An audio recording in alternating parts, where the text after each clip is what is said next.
참예수님, 저는 송영민 아우구스티노 신부입니다. 대구 대교구 소속이고요. 지금 현재는 한국천주교 주교회의 사무국장으로 소임하고 있습니다.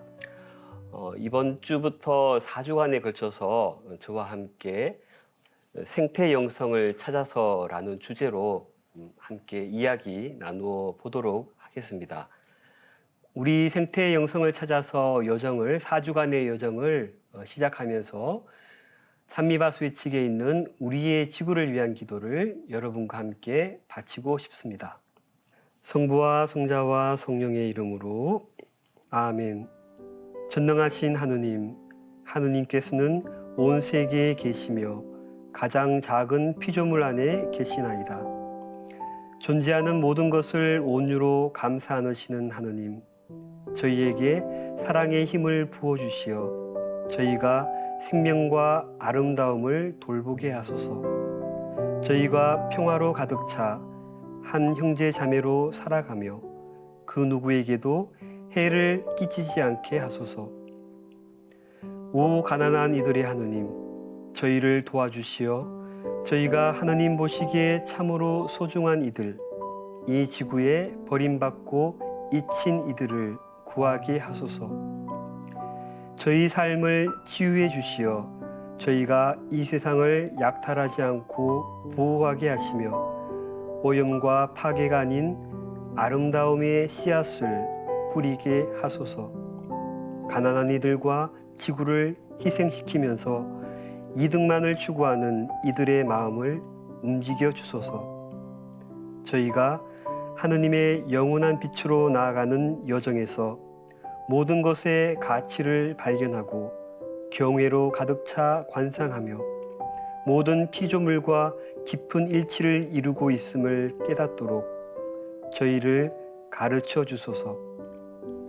하느님, 날마다 저희와 함께 해주시니 감사드리나이다. 비오니 정의와 사랑과 평화를 위한 투쟁에서 저희에게 힘을 주소서. 성부와 성자와 성령의 이름으로 아멘. 2015년 5월이죠. 지금으로부터 꼭 10년 전 프란치스코 교황님께서는 세계적으로 아주 주목받는 교회 안팎으로 관심을 끄는 회칙 하나를 발표하셨습니다. 그 회칙의 이름은 바로 찬미 받으소서입니다. 우리 시청자 여러분들은 한 번쯤은 들어보셨을 건데요. 이 회칙 이후로 우리 교회 안에서도 생태 환경이라는 이야기가 자주 오가고 있습니다. 그런데 여러분들은 이 생태 환경이라는 말을 들을 때 어떤 생각이 드십니까? 환경이라는 얘기를 우리가 조금 더 이렇게 오랫동안 해왔는데, 환경은 내 주변의 이야기, 내 주변 세계에 관한 이야기라면, 생태는 나 자신이 포함한 우리 집에 관한 이야기, 그렇게 쉽게 이야기할 수 있겠습니다. 생태 환경이란 말을 우리가 좀 중복해서 쓰는 경향이 있는데, 제가 보기엔 아직은 뭐랄까요, 환경이라는 그 주제로 이야기가 좀 더 많이 된다는 느낌입니다. 실제로 생태 환경을 이야기하는 뉴스나 또 유튜브 채널의 이야기들을 보면 주로 화면에 보이시는 이런 주제로 이야기를 하곤 합니다. 기후변화, 지구온난화, 쓰레기 문제, 물의 오염, 또 폭염, 이런 주제로 많이 이야기를 하고, 또 우리 현실이 사실 그렇기도 합니다. 그만큼 이런 생태 환경 위기가 급속하게 진행되고 있다는 것쯤은 우리가 모두 공감하는 이야기일 겁니다. 그렇기 때문에 어떻게 해야 되는가, 이 지구를 구해야 한다, 또 환경 보존에 의무가 있다, 그렇게 사람들은 강조합니다. 사실 중요한 것이고 또 자꾸 미룰 수 없는 일이기도 합니다. 그런데 그렇게 자주 이야기하는 것처럼, 기후위기 뉴스만 틀면 자주 듣는 말인데 이렇게 자주 논의되는 것처럼 그렇게 우리가 변하고 있는가? 한 번쯤 되돌아 볼 일인 것 같습니다. 우리가 흔히 말하는 환경 이야기가 혹시 나는 포함되지 않은 우리 주변의 이야기로 그치고 있지는 않은지, 어떤 행동의 이야기로 머물고 있지는 않은지 저는 조심스레 질문해 보고 싶습니다. 어, 생태환경 오늘날 논의되는 이런 주제는 어찌 보면 단순히 행동의 이야기, 겉으로 드러나는 우리 주변의 이야기뿐만 아니고 나 자신이 포함된 우리네 의식과 또 마음의 이야기라고 저는 생각합니다. 프란치스코 교황님의 회칙 찬미바소서에서도 이런 말씀을 교황님은 하십니다. 내적인 광야가 엄청나게 넓어져서 세계의 외적인 광야가 점점 더 늘어가고 있습니다. 예, 화면에 보이는 저런 열대우림이 파괴된 모습, 또 사막화되어가는 저런 모습은 단순히 어떤 외적인 현상만이 아니라 우리 내면으로부터 일어나는 그런 일이라는 겁니다. 우리 안에 있는 탐욕, 지나친 욕심, 또 자신을 성찰하지 않는 그런 마음들이 겉으로 드러나는 것이 바로 오늘날 사진에서 보는 저런 생태 위기라는 것입니다. 그래서 우리 가톨릭 교회는 특히 찬미바서 회칙을 통해서 생태적 회심을 강조합니다. 생태적 회심은 흔히 말하는 문제가 이러하니 이렇게 해야 된다라는 일시적인 해결책만을 뜻하는 건 아닙니다. 오히려 조금 더 크게 이 지구 공동체의 지속 가능한 미래를 위해서 우리 인류의 삶의 방향이 전환돼야 된다는 좀 더 근본적인 변화를 이야기하는 것입니다. 단순히 행동의 어떤 변화뿐만 아니고 우리네 의식과 또 마음의 변화까지 근본적인 변화가 있어야만 우리가 지금 겪고 있는 이 생태 위기를 극복할 수 있다는 것, 그것이 생태적 회심이라는 주제가 강조하는 것입니다. 저는 이 생태적 회심이 저 길의 모습처럼 하나의 과정 속에 있다고 생각합니다. 생태적 회심은 어느 날 갑자기 이 강의를 듣고 금방 짠 하고 되는 것도 아니고 우리가 일생을 살아가면서 조금씩 되어가는 그런 과정이라고 생각합니다. 그런 과정 속에 생태적 회심이 있기 때문에 이 여정 속에서 저는 생태 영성이 필요하다고 생각합니다. 물론 오늘날 기후변화와 같은 이런 문제를 극복하기 위해서 여러 가지 정보들, 지식들도 필요하지만 어떤 영성적인 뒷받침이 있어야만 우리에게 필요한 저 근본적인 변화도 가능하다고 봅니다.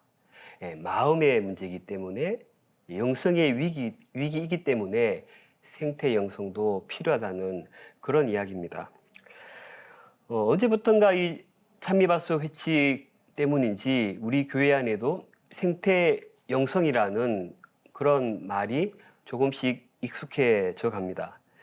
우리 시청자분들 어떻게 생각하세요? 생태 영성 한 번쯤 들어보셨을 것 같은데 생태 영성이 뭘까요?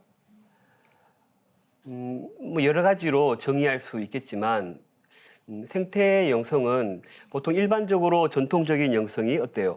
하느님과 우리 인간의 관계에 집중한다면 생태 영성은 그 전통 영성을 거부하는 것은 아니고요. 그 전통 영성이 추구하듯이 하느님과 인간의 관계, 거기에다가 우리가 그동안 이야기하지 않았던 그 창조 세계와의 관계도 함께 이야기하는 그런 영성이 바로 생태 영성이라고 할 수 있겠습니다.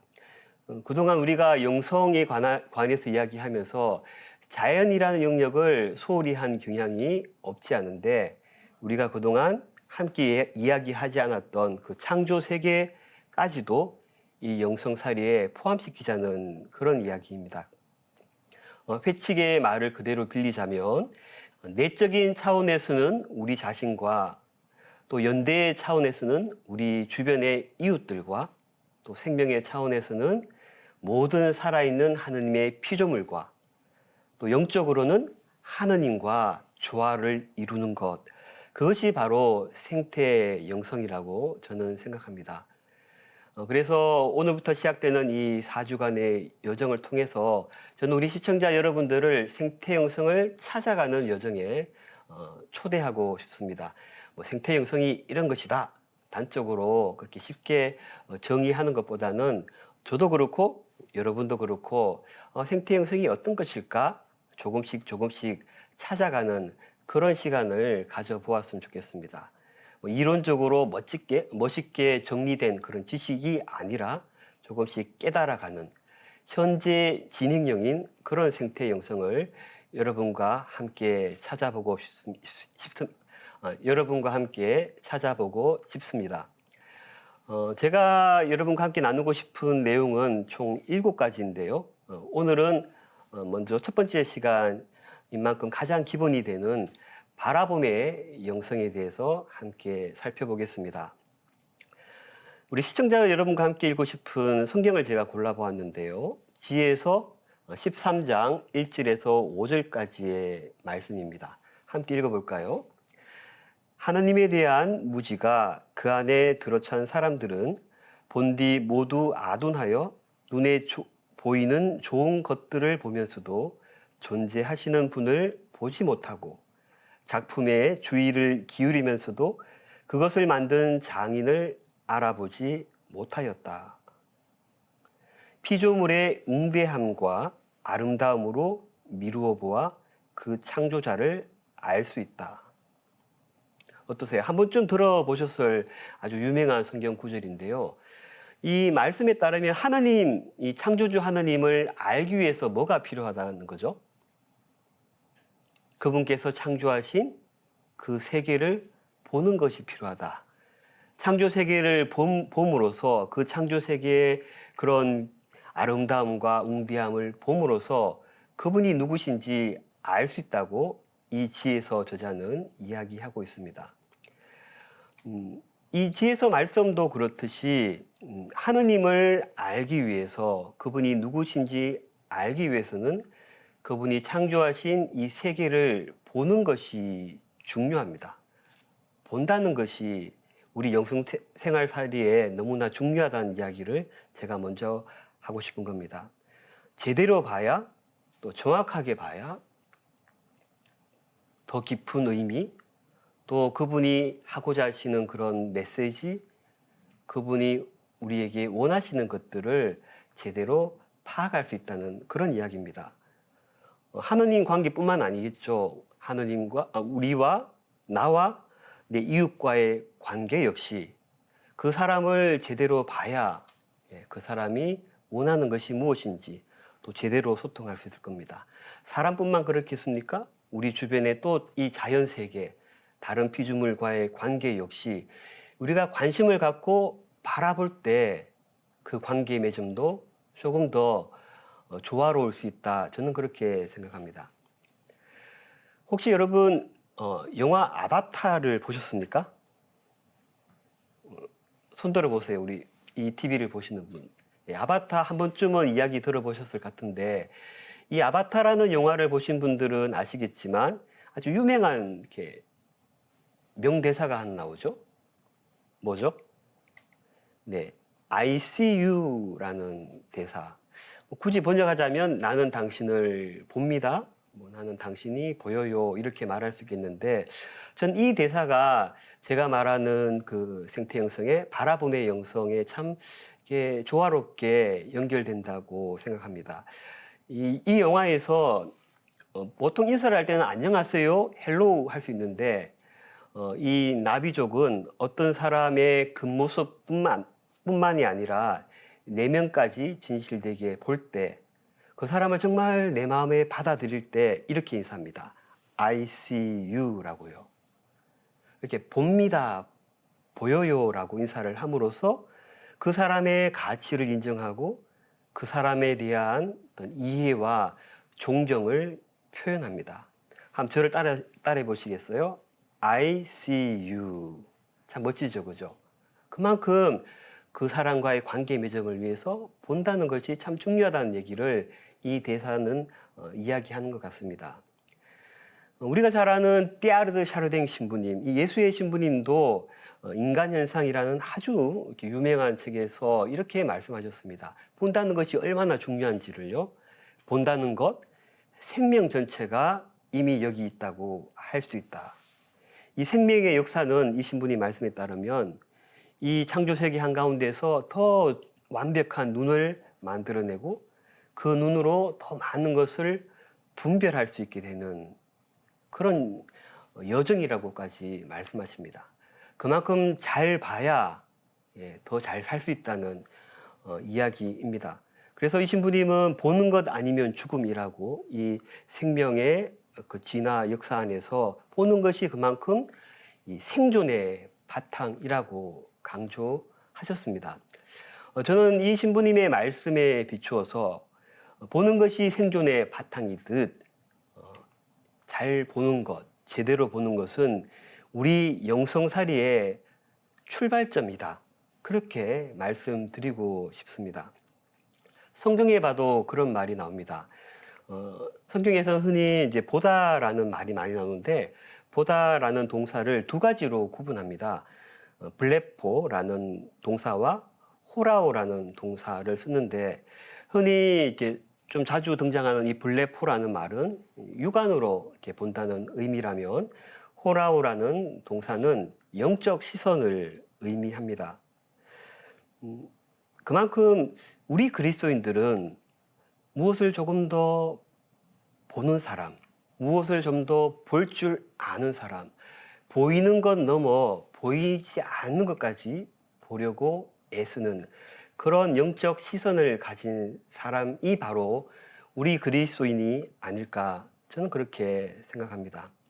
제가 지금까지 본다는 것이 얼마나 중요한지를 이야기했는데 그런데 이렇게 한번 질문해 봅니다. 우리가 그만큼 잘 보고 있는가? 제대로 보고 있는가? 왜 그럴까요? 우리가 잘 보는 경우도 있지만 잘 보지 못하는 경우도 많습니다. 본다는 것이 좀 너무 익숙해져서 늘 보고 사니까 내가 보는 것이 전부인 양, 그 보는 것에 익숙해져서 우리는 중요한 것을 놓치는 때도 많습니다. 물론 익숙해지는 것이 우리를 편안하게 하고 좋습니다. 하지만 그 익숙한 것 때문에 우리가 다른 것을 본다는 걸 잊고 살지는 않는지, 내가 늘 보는 것이라도 보이지 않는 부분이 있고 내가 놓치는 부분이 있을 수 있는데 또 다른 모습이 있는데 우리가 그걸 잊고 있지는 않는지 한번 스스로에게 질문해 보셨으면 좋겠습니다. 제가 보좌신부 때 일입니다.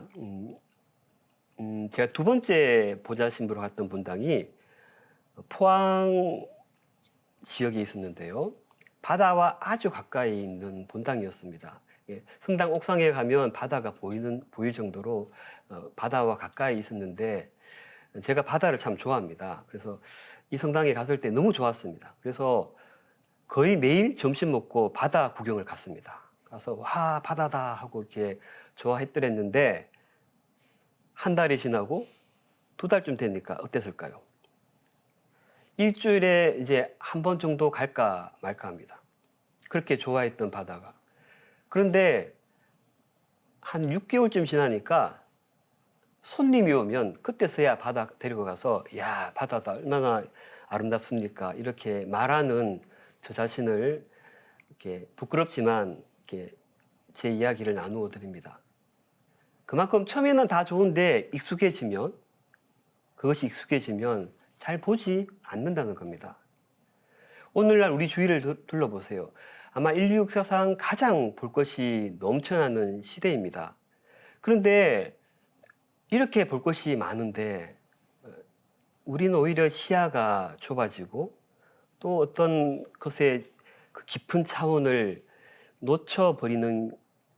놓쳐버리며 살고 있지는 않은지, 뭐가 그리 바쁜지 제대로 바라보지 않는 우리들의 모습. 여러분 어떻게 생각하십니까? 카페에 가서 사람들과 만나고 이야기를 해야 되는데 우리는 뭘 보죠? 우리 집에서 식탁에서도 스마트폰 보고 서로 이야기하는데 소홀할 때가 있습니다. 물론 그럴 수는 있지만 우리가 언젠가부턴가 모르게 이 볼 것이 넘쳐나는 이 세상 속에서 잘 보고 있지 않은 그런 경우가 조금 더 늘어나지 않는가 그런 생각을 저는 해봅니다. 병원에 가면 의사 선생님은 누굴 봐야 되죠? 환자를 봐야 되는데 가끔씩 보면 모니터를 더 열심히 본다든지 학교 선생님은 학생을 바라보며 이야기를 해야 되는데 성적표를 더 열심히 보면서 이야기를 한다든지 물론 모든 분들이 그렇진 않겠지만요. 또 우리는 땅을 보고 뭘 얘기합니까? 땅을 보고 땅의 그 아름다운 모습을 이야기합니까? 땅 보고 저게 얼마짜린지 땅값 이야기만 하고 있지는 않은지 토마스 베리 신부님께서 그런 말씀을 하셨더랬습니다. 신부님의 책에서 제가 가져온 글인데 한번 읽어보겠습니다. 우리는 웬만해서는 밤하늘의 별이나 달을 보지 않는다. 낮에는 또 어떤 방식으로든 태양을 느껴보려고도 하지 않는다. 여름이나 겨울이든 우리는 몰 형태의 실내에 있다. 우리의 세계는 고속도로, 주차장, 쇼핑센터의 세계다. 우리는 더 이상 우주의 책을 읽지 않는다. 대신에 사진, TV 등을 통해 자연계와 접촉한다. 어떠세요? 여러분 공감하세요? 우리 현대 문명에 이런 모습이 분명 조금 이렇게 있죠. 프란치스코 교황님께서도 우리 어머니인 지구라는 책에서 그런 말씀하셨습니다. 오늘날 이 생태의 위기는 무엇보다도 우리 자신과 또 다른 존재들과 이 세상을 바라보는 우리 시선이 병들었기 때문이다. 우리 시선의 병든 결과가 이 세상을 바라보는 우리 시선이 건강하지 않기 때문에 이 생태 위기도 일어나는 것이다. 그렇게 말씀하시는데 저는 이 말씀이 무척 공감이 갔습니다. 우리 자신을 한번 되돌아봅시다. 우리가 만물의 영장이다라고는 말하지만 그것이 너무 지나치고 또 교만해져서 모든 것이 이 우리네 인간을 위해 주어진 것처럼 우리 인간을 이 세계 가운데 두고 인간 중심적으로 이 세상을 바라보고 있지는 않은지 하느님이 과연 우리 인간만을 위해서 이 세상을 창조하셨을까요? 하느님이 창조하신 그 수많은 다른 피조물들은 오직 인간만을 위해서 있는 것일까요? 저는 그렇다고 생각하지 않습니다. 그런데도 지금 오늘날 우리네 문화는 너무나 인간 중심적인 경향이 없지 않아 보입니다. 저는 우리가 지금 이야기하는 생태 영성의 시작은 이 보는 능력을 회복하는 것이라고 생각합니다. 나 자신만 보지 말고요. 나에 갇혀 있지 말고 나 자신을 벗어나서 나와 더불어 살고 있는 다른 존재들을 이 세계를 조금 더 제대로 보려고 애쓰는 것. 그동안 계속 보아왔지만 언제부턴가 소홀해졌던 또 잊어버린 그 가치와 의미를 깨달아 알게 되는 것. 그래서 새로운 눈으로 다른 사람들과 또 이 창조 세계를 제대로 볼 수 있게 되는 것. 저는 그것이 바로 생태 영성의 시작이 아닐까 싶습니다. 자, 제가 보는 것이 참 중요하다는 이야기, 그리고 잘 못 보고 살았던 우리들의 이야기까지 했는데, 그러면 이제 이 생태 영성을 위해서 제대로 보는 것, 이 생태 영성적 시선을 회복하기 위해서 어떤 것이 필요할까? 세 가지를 이야기해 보겠습니다.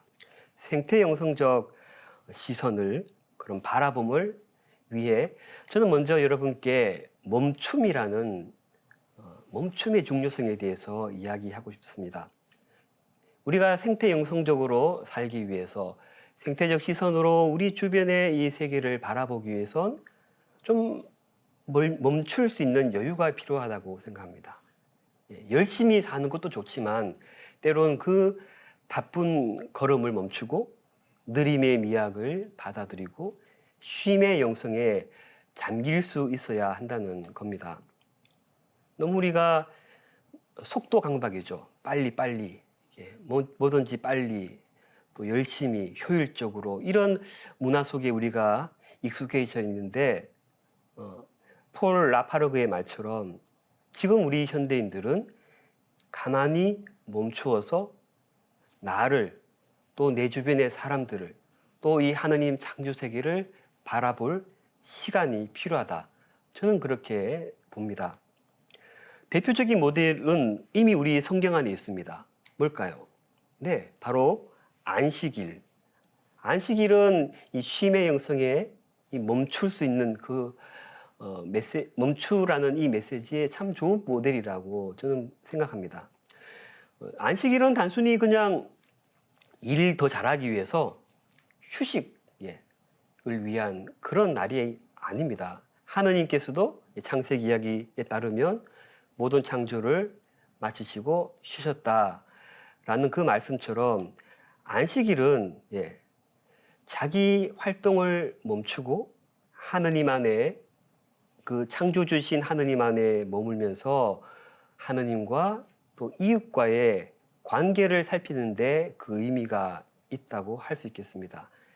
안식일, 사바스의 히브리 어원이 바로 멈추다입니다. 멈출 수 있어야 우리가 나 자신뿐만 아니고 주위를 살필 수 있는 그런 여유도 생기겠죠. 프란치스코 교황님은 찬미바스 측에서 그렇게 말씀하셨습니다. 이 안식일은 인간의 활동을 공허한 행동주의로부터 보호한다고요.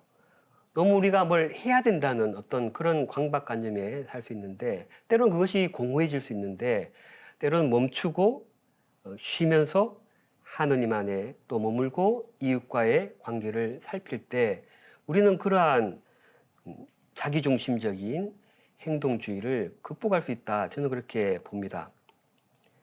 또 그렇게 멈출 수 있을 때 지나친 욕심, 또 고립감을 또 예방할 수 있다. 저는 그렇게 생각합니다. 화면에 악보가 있는데 악보에 만약에 쉼표가 없다면 어떨까요? 아무리 아름다운 멜로디라도 쉼표가 없다면 그 아름다운 멜로디만 계속해서 나열되어 있는 악보라면 과연 그것이 아름다운 음악이 될 수 있을까요? 저는 아니라고 봅니다. 악보에 쉼표가 없다면 아무리 아름다운 멜로디가 나열되어 있어도 그건 소음에 불과할 겁니다. 아름다운 음악을 위해선 저 멜로디가 쉴 수 있는 공간이, 그 시간이 필요하다는 겁니다. 생각해 보세요. 멈추면 비로소 보이는 것들이 있습니다. 허겁지겁 살아온 날들 속에 놓친 것들이 무엇인지, 또 이 지구라는 공동체 속에 나 말고 또 다른 함께 사는 존재들이 누구인지 볼 수 있는 그런 내적 여유가 생깁니다. 그래서 우리 시청자분들에게 이렇게 제안하고 싶습니다. 우리 일상 곳곳에 쉼표를 하나씩 심어두자. 바쁘고 열심히 살아야 되는 건 맞습니다. 하지만 때때로는 안식일의 그 메시지처럼 하느님과 함께 멈추고 쉴 수 있도록 일상 곳곳에 쉼표를 심어두며 살아갈 때 우리는 그때 비로소 우리 주변을 함께 사는 이들을 조금 더 따뜻한 시선으로 바라볼 수 있을 것이다. 저는 그렇게 생각합니다. 여러분도 그렇게 생각하십니까? 네. 그러면 생태 영성적 시선을 회복하기 위해서 필요한 두 번째 제안을 여러분께 드리고 싶습니다. 저는 이 생태적 시선으로 바라보기 위해서 필요한 건 깊이 보기라고 생각합니다. 내 앞에 있는 어떤 존재를 그것이 사람이든 또 다른 자연의 또 다른 피조물이든 길고 있는 그대로 오래 바라볼 필요가 있다는 겁니다. 우린 흔히 어떤 걸 필요 때문에, 뭐 일 때문에, 뭐 어떤 목적을 갖고 보는 경향이 없지 않은데 어떤 그런 대상으로, 수단으로가 아니고 있는 그대로 보이는 그 대상, 그 자체에 머물 줄 알아야 된다는 겁니다. 그렇게 내 앞에 있는 어떤 존재에 있는 그대로 깊이 바라볼 수 있을 때 그 사람에게는 자신 앞에 있는 그런 존재가 또 이 세상이 조금 다르게 보일 수 있는 자리가 생긴다. 저는 그렇게 생각합니다. 이 깊이 보기를 이야기하면서 여러분께 꼭 함께 읽어보고 시 하나가 있습니다. 이생진님의 벌레 먹은 나뭇잎이라는 시인데요. 한번 제가 낭낭한 목소리로 읽어보겠습니다. 나뭇잎에 벌레 먹어서 예쁘다. 귀족의 손처럼 상처 하나 없이 매끈한 것은 어쩐지 베풀 줄 모르는 손 같아서 밉다. 떡갈나무 잎에 벌레 구멍이 뚫려서 그 구멍으로 하늘이 보이는 것은 예쁘다. 상처가 나서 예쁘다는 것은 잘못인 줄 안다. 그러나 남을 먹여가며 살았다는 흔적은 별처럼 아름답다. 어떠세요? 참 예쁜 시죠. 그런데 솔직히 한번 생각해 보세요. 여러분, 벌레 먹은 이 나뭇잎이 예쁩니까?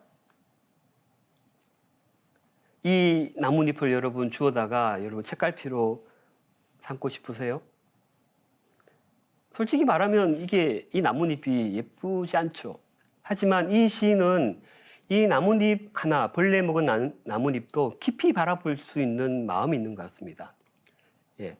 깊이 바라보니까 이 나뭇잎의 저 구멍이 남을 먹여가며 살았다는 흔적이다라는 걸 볼 수 있다는 겁니다. 예. 저 구멍이 그냥 못난 구석이 아니고, 예. 저 구멍이 누군가를 먹였다는 흔적일 수 있잖아요. 그죠? 작은 벌레들의. 그래서 그걸 볼 수 있었기 때문에 이 시인은 벌레 먹은 나뭇잎도 예쁘다고 말할 수 있는 것 같습니다. 이 시가 이야기하는 것처럼 내 주변의 것을 깊이 바라볼 때 대충 겉모양만이 아니라 내 앞에 있는 그것을 주의를 기울여 깊이 오랫동안 바라볼 때 그때 비로소 우리는 눈앞에 보이는 것 너머에 진정한 가치를 발견할 수 있다. 저는 그렇게 생각합니다. 혹시 우리는 그동안 너무 이렇게 겉으로 번지르르한 그런 과자를 과시하고 외적으로만 번성하는 문화 속에서 살아오지는 않았던가? 껍데기의 유혹에 빠져서 겉으로만 보이는 그런 것만 중요시하지 않았던가?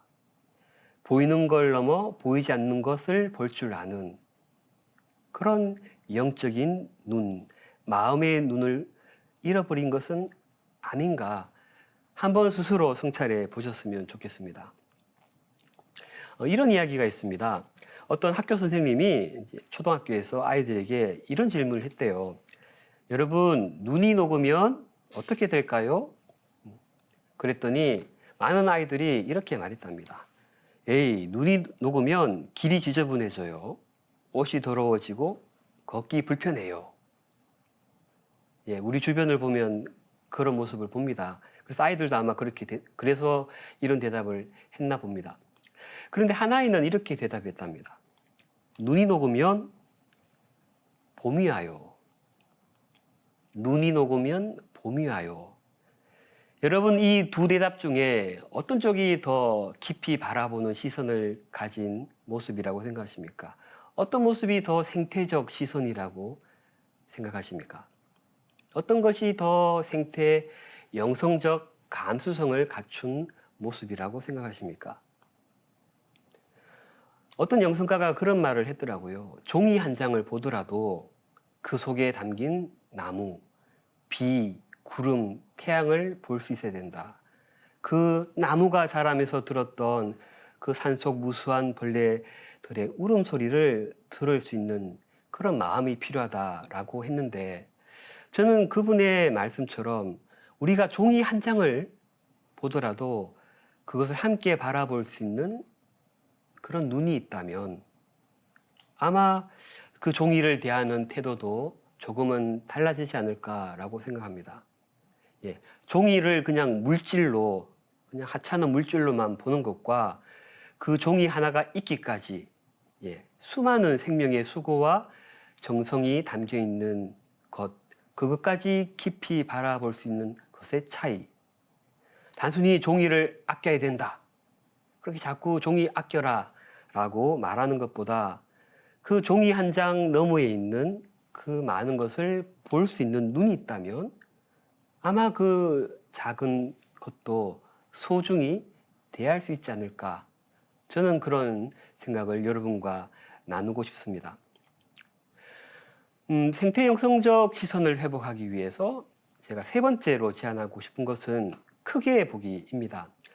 생태 영성은 자기 안에 갇혀서 자기 것만 보는 것이 아니고 고개를 들고 내 주변에 또 함께 사는 것을, 함께 더불어 사는 것을 함께 볼 줄 아는 그런 모습이라고 생각합니다. 그래서 좀 더 높은 것에서 크게 바라보라고, 이 세상을 바라보라고 우리를 초대합니다. 당장 눈앞에 내게 필요한 그런 이익이나 또 현실적인 조건에 갇혀서 보는 것이 아니라 좀 더 시야를 넓혀서 우주적으로 바라볼 수 있어야 된다는 이야기입니다.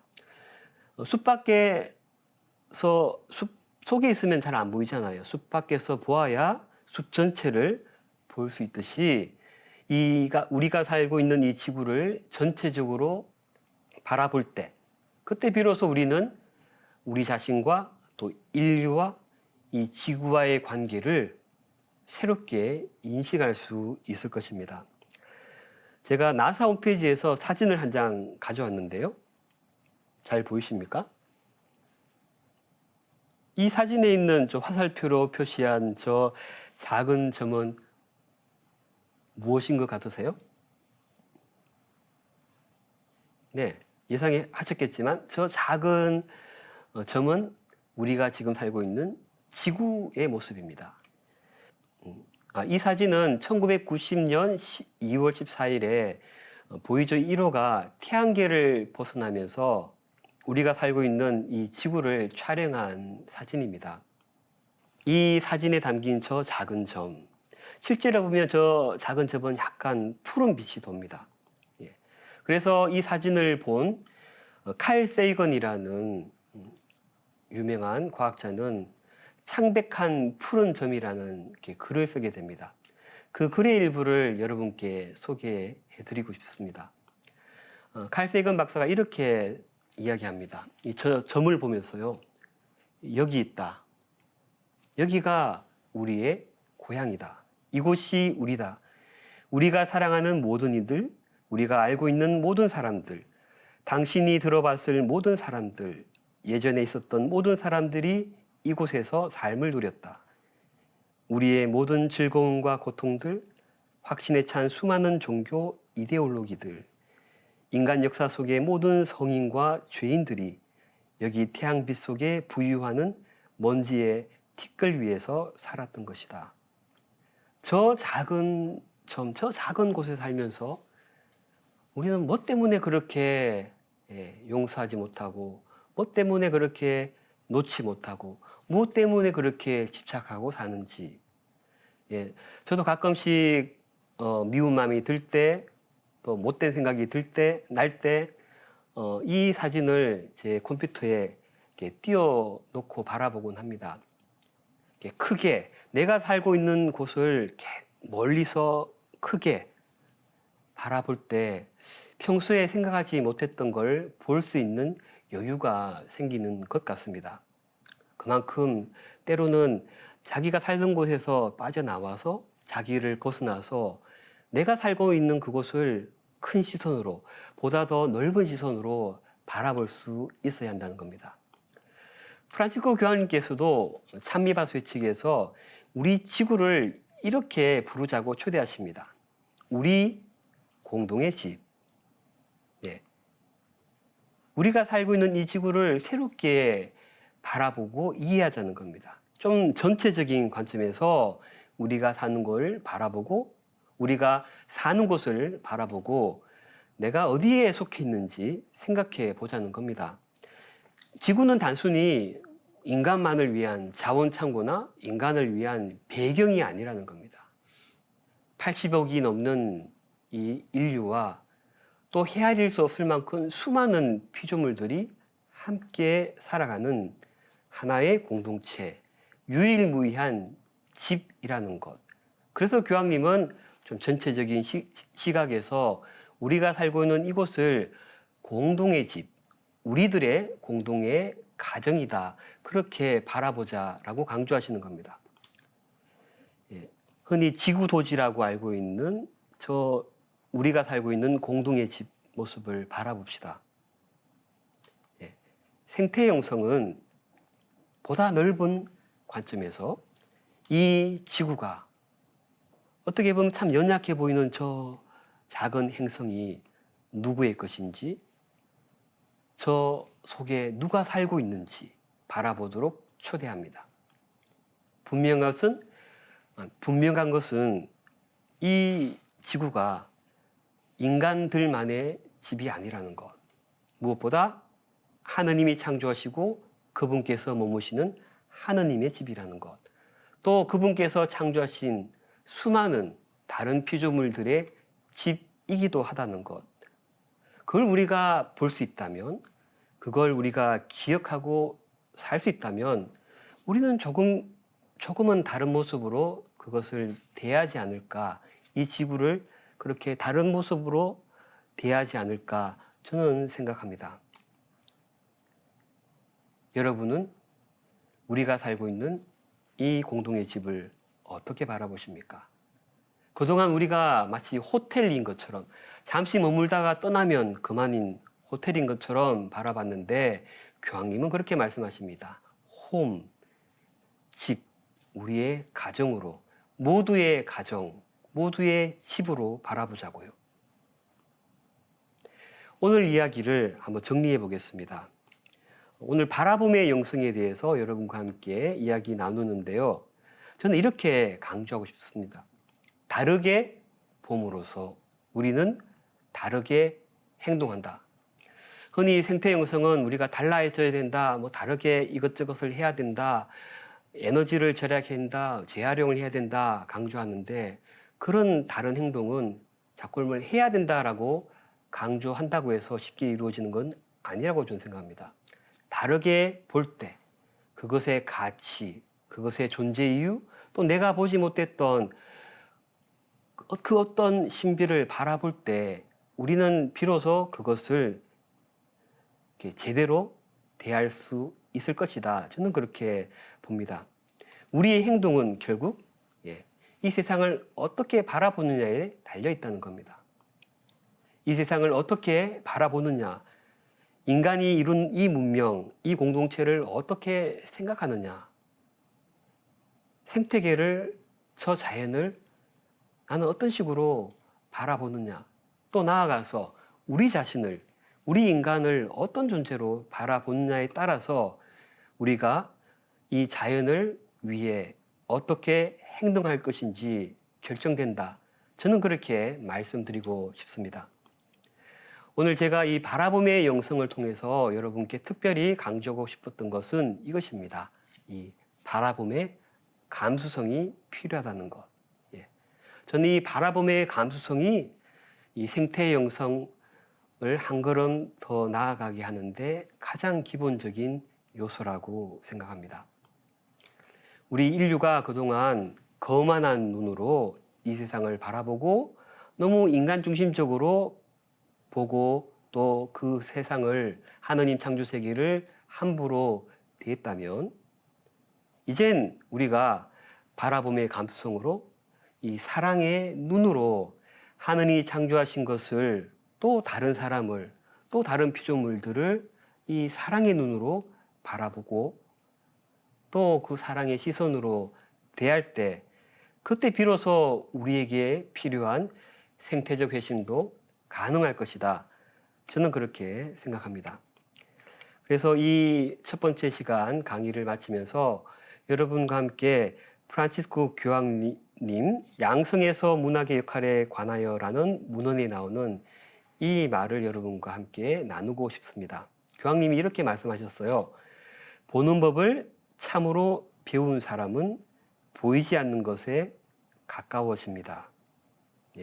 보이지 않는 것, 보이지 않는 하느님, 보이지 않는 그 사람의 그 존재의 가치, 그 모든 것과 가까워지기 위해선 우리가 보는 법을 배울 필요가 있다. 바쁜 걸음을 멈추고 좀 더 여유를 갖고 내 앞에 있는 그 존재를 깊이, 또 우리가 사는 이 세상을 좀 더 넓은 시선으로 바라볼 수 있을 때, 그때 비로소 우리는 이 세상에 우리네 삶의 가장 중요한 것이 무엇인지 발견할 수 있을 것이다. 저는 그렇게 여러분과 이야기 나누고 싶습니다. 저의 부족한 이야기 경청해 주셔서 감사드립니다.